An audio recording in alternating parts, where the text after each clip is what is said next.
witnesses. Ms. Rodas is recognized for 5 minutes. Good afternoon, Chairman McClintock, Ranking Member Japal, and distinguished members of the committee. It is an honor to be here. I thank you for the invitation to share my testimony. My goal is to inspire action to safeguard the lives of migrant children, including the staggering 85,000 that are missing. Today, children will work overnight shifts at slaughterhouses, factories, restaurants to pay their debts to smugglers and traffickers. Today, children will be sold for sex.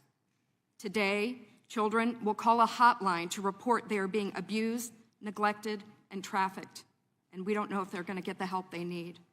For nearly a decade, unaccompanied children have been suffering in the shadows, and I have to confess I knew nothing about their suffering until 2021 when I volunteered to help the Biden administration with the crisis at the southern border. As part of Operation Artemis, I was deployed to the Pomona Fairplex Emergency Intake Site in California to help HHS, Office of Refugee Resettlement, reunite children with sponsors in the United States. I thought I was going to help place children in loving homes.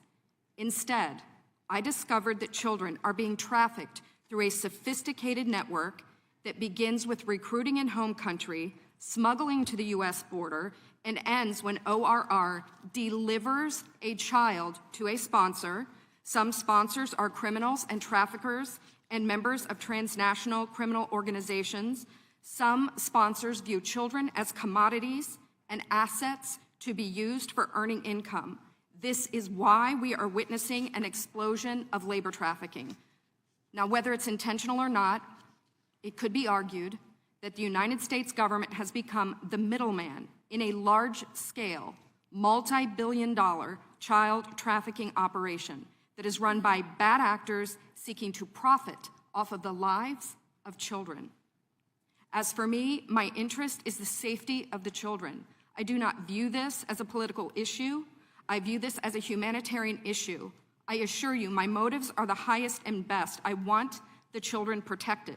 So I want to tell you some of what I witnessed personally at the Pomona Fairplex.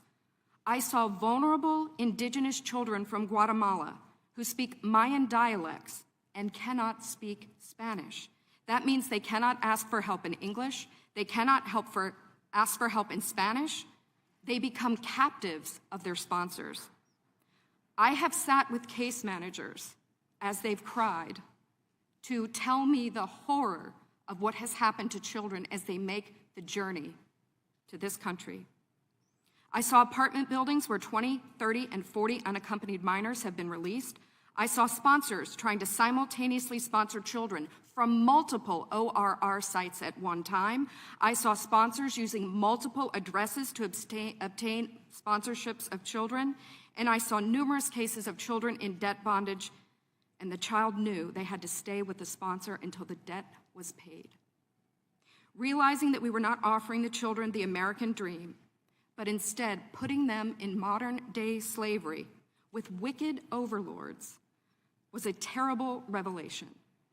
A terrible revelation. These children are a captive victim population with no access to law enforcement or knowledge of their rights. They are extorted, abused, neglected, and that is why I blew the whistle in 2021.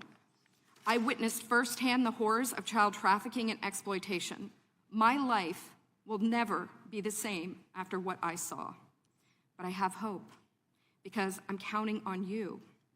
It's my hope that you'll take action to end this crisis, to safeguard the lives of these vulnerable children.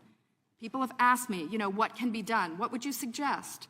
Well, first, I think HHS's #1 priority is oversight. They must commit to oversight, transparency, and accountability. If I could wave a magic wand, this, I believe, could be quickly solved by experts in the IG community. There is a Pandemic Analytics Center of Excellence, or the PACE, as we call it. I believe if data analysts at the PACE could look at the data, children could be rescued, criminals could be prosecuted. If the PACE had access to this data, it shows where the children are and who has them. I think also We need to change the culture of speed over safety. Speed is the wrong performance measure when dealing with children. We need to revamp the vetting process of sponsors and have case managers who have investigative backgrounds, data analytics backgrounds, some certified fraud examiners. And I think we need to reimagine a system where the sponsor is the accountable party. Sponsors should be required to report to ORR.